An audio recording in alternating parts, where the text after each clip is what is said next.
aja susah loh. Coba. Udah ya. Bismillahirrahmanirrahim. Assalamualaikum Warahmatullahi wabarakatuh. Kami dari kelompok 3 akan mempresentasikan mata kuliah Filsafat Pendidikan Islam dengan judul Makna dan Tujuan Pendidikan. Yang akan dibacakan oleh pemateri pertama yaitu Asyifa Qori Legina. Jadi, poin-poin penting yang akan saya bahas di sini adalah yang pertama, pandangan umum teoritis tujuan pendidikan. Yang kedua, pandangan teoritis pendidikan. Yang ketiga, tujuan mencari ilmu menurut Al-Atas. Dan yang terakhir adalah pentingnya adab bagi pendidikan. Nah, jadi secara umum ada dua pandangan teoritis mengenai tujuan pendidikan, masing-masing dengan tingkat keragamannya tersendiri. Pandangan teoritis yang pertama yaitu adalah berorientasi kemasyarakatan, dan yang kedua adalah berorientasi individu.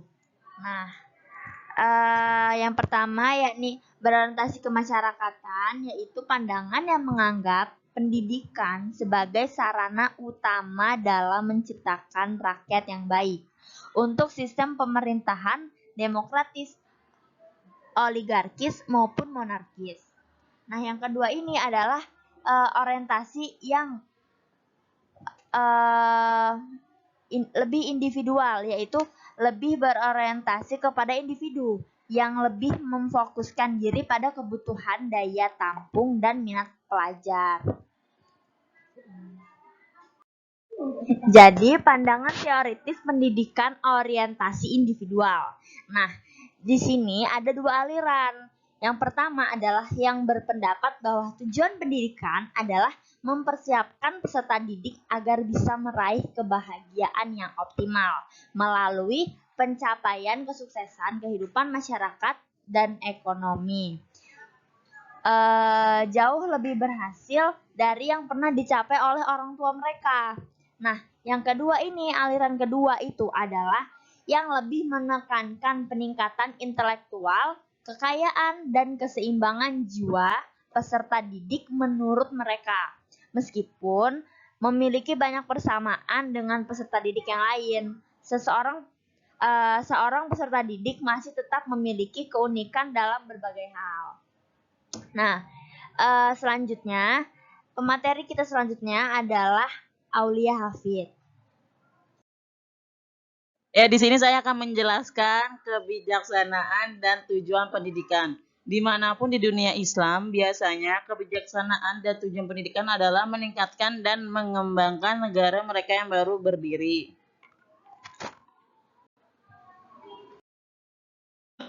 Pemikiran kontemporer Muslim menurut Al-Atas mendefinisikan arti pendidikan secara sistematis, menegaskan dan menerangkan bahwa tujuan pendidikan menurut Islam bukanlah untuk menghasilkan warga negara dan pekerja yang baik. Sebaliknya, tujuan tersebut adalah untuk mencapai manusia yang baik. Selanjutnya yang akan dibahas oleh Dewi Murtolsiah. Baiklah, selanjutnya saya akan menjelaskan tentang tujuan mencari ilmu menurut Al-Atas. Nah, jadi menurut Al-Atas, tujuan mencari ilmu ialah untuk menanamkan kebaikan ataupun keadilan dalam diri manusia sebagai seorang manusia dan individu, bukan hanya sebagai seorang warga negara ataupun anggota masyarakat. Yang perlu ditekankan dalam pendidikan adalah nilai manusia sebagai manusia sejati, sebagai warga kota, dan sebagai warga negara dalam kerajaannya, yang mikro sebagai sesuatu yang bersifat spiritual. Dengan demikian, yang ditekankan bukanlah nilai manusia sebagai entitas fisik yang diukir dalam konteks pragmatis utilitarian berdasarkan kegunaannya bagi negara, masyarakat, dan dunia. Baiklah, selanjutnya saya akan menjelaskan tentang manusia beradab. Al-Atas mengatakan bahwa orang terpelajar adalah orang baik. Orang baik adalah orang yang menyadari sepenuhnya tanggung jawab dirinya kepada Tuhan yang hak, yang memahami dan menunaikan keadilan terhadap dirinya sendiri dan orang lain dalam masyarakat, yang terus berupaya meningkatkan setiap aspek dalam dirinya menuju kesempurnaan sebagai manusia yang beradab. Pendidikan menurut Al-Atas adalah penyampaian dan penyamaian adab dalam diri seseorang. Disebut juga dengan ta'dib Al-Quran yang menjelaskan bahwa contoh ideal bagi orang yang beradab adalah Nabi Muhammad SAW yang oleh kebanyakan sarjana muslim disebut sebagai manusia sempurna atau manusia universal. Baiklah, materi terakhir kita yang akan dijelaskan oleh saudari kita, teman kita tercinta, Devana Zulfa. Yang melibatkan adab ada 7. Yang pertama adalah suatu tindakan untuk mendisiplinkan jiwa dan pikiran. Kedua adalah pencarian kualitas dan sifat jiwa dan pikiran yang baik. Ketiga adalah ilmu yang dapat menyelamatkan manusia dari kesalahan dalam pengambilan keputusan dan sesuatu yang tidak terpuji. Keempat, pengenalan dan pengakuan kedudukan atau sesuatu secara benar dan tepat. Kelima adalah perilaku yang benar dan sesuai yang berlawanan dengan perilaku salah dan buruknya.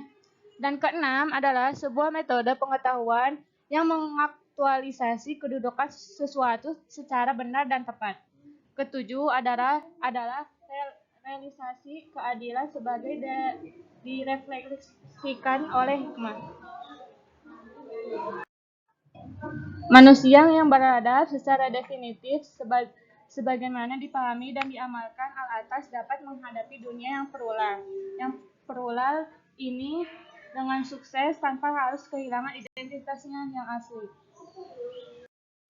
Sekian dari kami, kurang lebihnya kami minta maaf. Syukron, wassalamualaikum warahmatullahi wabarakatuh.